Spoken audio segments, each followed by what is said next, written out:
Okay, hello citizens of YouTube. This is DK with Mr. V Amps, and forgive my overall lack of enthusiasm.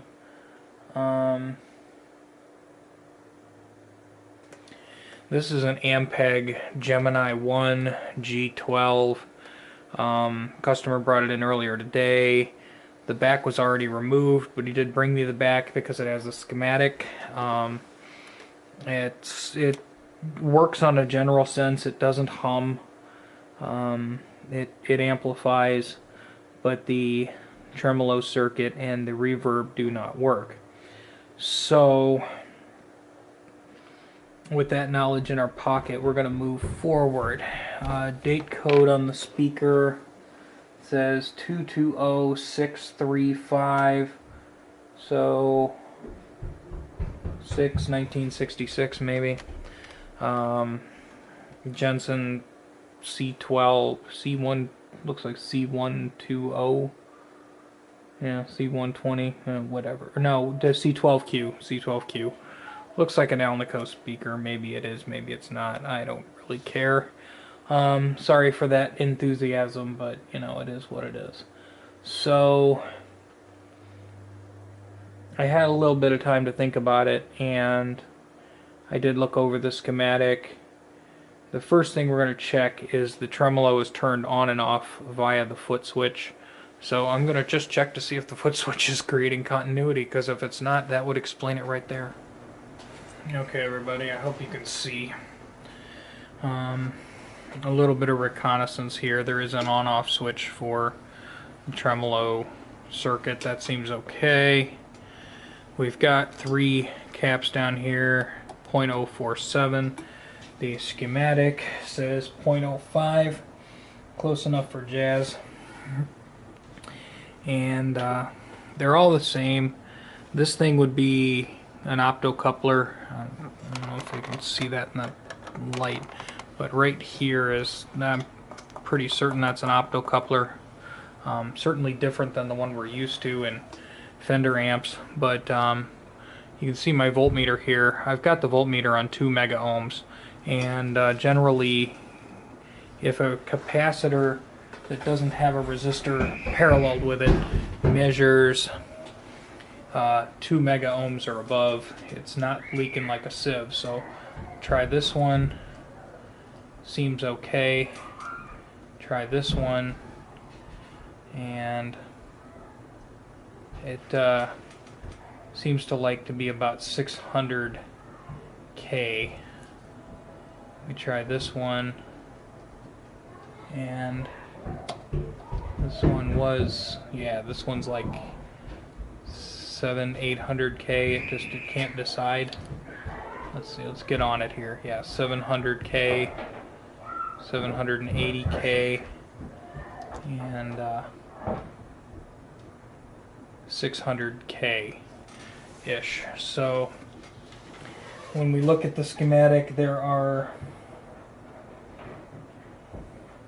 no paralleled resistors with any of those 3 caps. So this one is probably not crap, and my instructions for working on this amplifier are do only what's needed and try to keep it as original as possible. So okay, it needs a lot of work, otherwise cosmetically it's kind of rough. This cap does not fart out on me.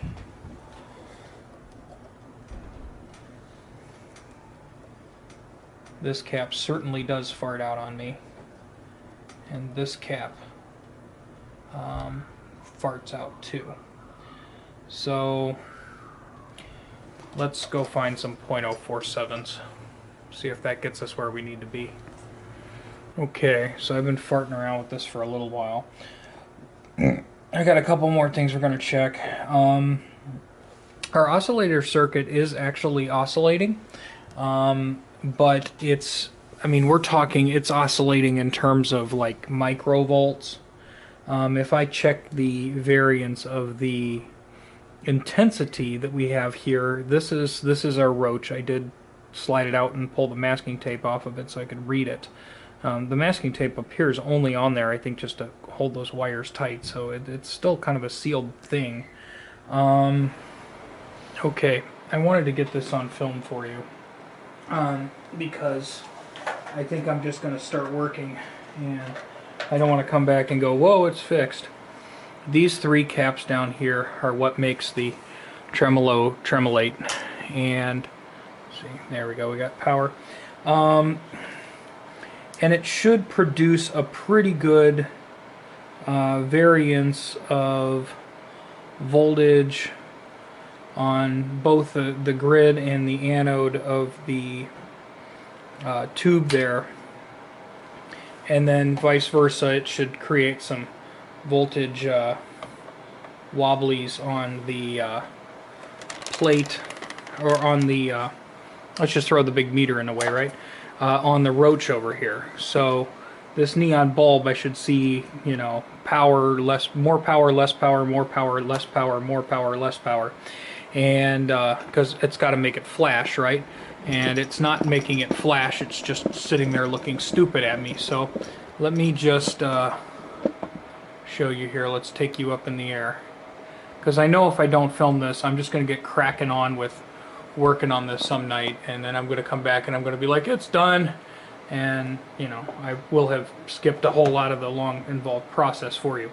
So let's get a good shot of our Simpson meter here, because it's analog and it will allow you to see it. Okay, you see that? Can you see the meter moving a little bit? Let's zoom in on that. That's the maximum I can get it to tremolate. Let's zoom in on that there. That's the maximum it wants to tremulate. And I can play with the speed or the depth, and it doesn't care, it just does that. So let's there, the speed's faster. Oh wow, look at that. And I mean, you know anything about light bulbs, if your voltage varies only that much, that bulb isn't going to blink. It's just might get a little brighter or darker and flicker just a little bit. And so that's what we're out to solve. We're going to be replacing the capacitors that are over there. On the schematic it says 0.05, but 0.047 is what's in there, which is probably because they made the schematic a year before they made the amp. But of course I'm out of 0.047s, but I do have some 0.47s and some 0.1s. And the other thing is, this tube right here is the 6, what the heck is it? It's a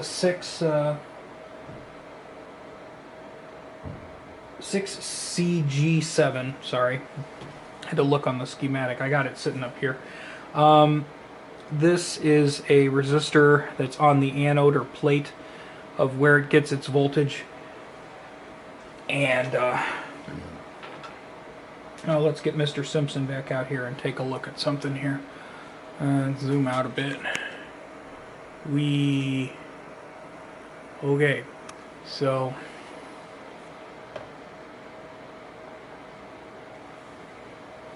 the only reason I even brought the analog meter out was so we could watch it cracking on. But here's the voltage at the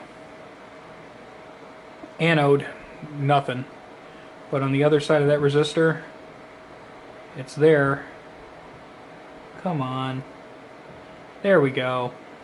So it's a lot of volts. It's like, what is that? That's on the 500 scale, so that would be 300 and, let's see, 380? No, hold on.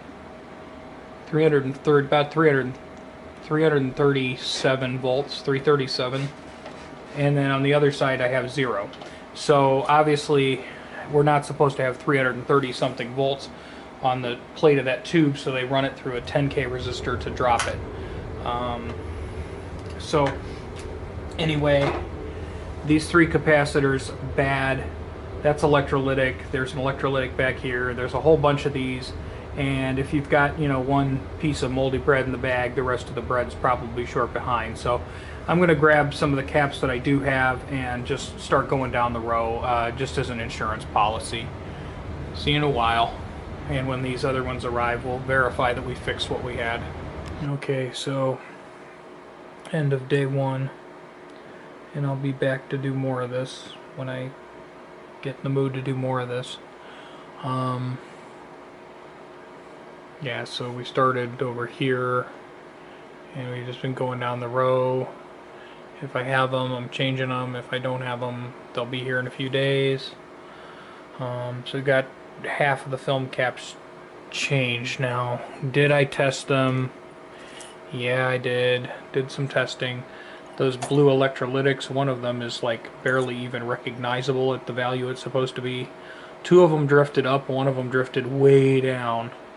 And the film caps are a little off of spec, but that doesn't really test for leakage.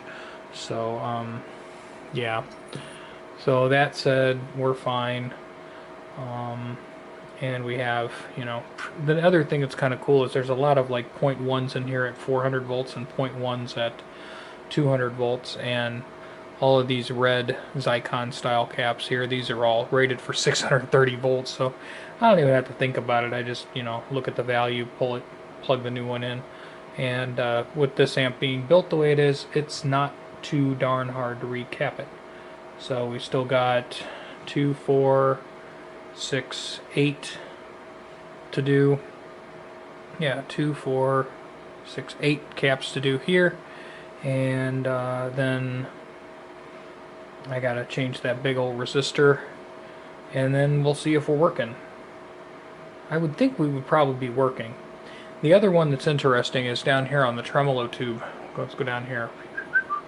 Hiding here around the corner is an electrolytic cap, which is a bypass cap to like give this thing some power. That one of those electrolytics, and I didn't check them as I pulled them. I just pulled them as the lot and then tested them afterwards. If that was the one that the farads were just totally out of whack, that tube was probably really struggling for gain, which would also give it trouble oscillating. So that should, you know, it should get us oscillating once we get these changed. We're trying to hit the factory value is supposed to be 0.05. So we need, it has 0.047s in it, so that's what we're going to get. We're going to get 0.047s, and we'll maybe plug them into the tester. If I've got 10 of them, we'll find the ones that are, you know, equal in value or closest in value or whatever, and stick them in there. Yeehaw. Okay, so it's another day, and I did get parts in, so we're going down the row here. You can see how far I've made it. I actually did the electrolytics early because I had them. There's our 10K resistor, and there's our burnt out 10K resistor. I wish I knew what all that snotty stuff was on the other side, but I don't, so I'm not going to ask. But yeah, we've only got the tremolo caps and the whatever this one is. This is like a, I think, a bypass cap for the trem tube. A couple of these electrolytics, most everything here was just a little out of spec, but one of these 2525s was like barely pulling 0.3 mics. It was like really bad. It was almost open. So yeah, keep on going. Okay, here's your useless tech tip of the day. When working with these radial capacitors, the leads come, you know, that way out of them.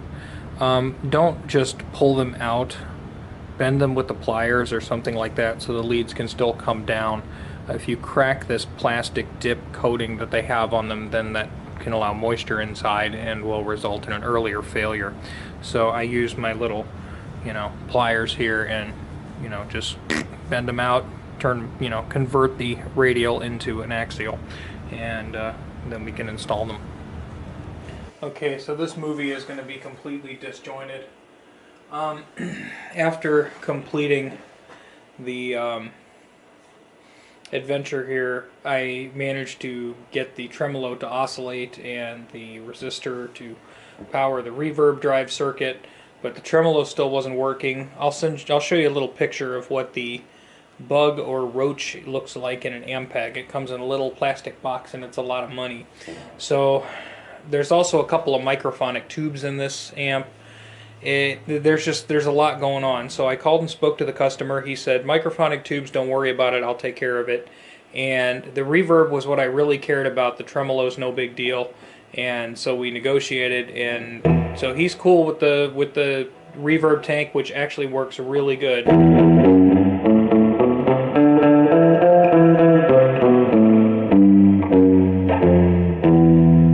And I can actually hear the microphonic power tube in this.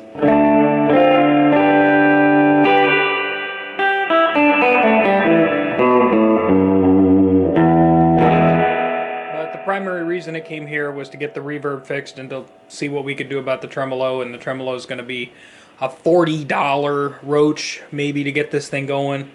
You know, but hey, it is what it is. Sometimes you have a beautiful victory and a gorgeous restoration, and today we have a vintage Ampeg that's been drugged through the weeds, but we got it working.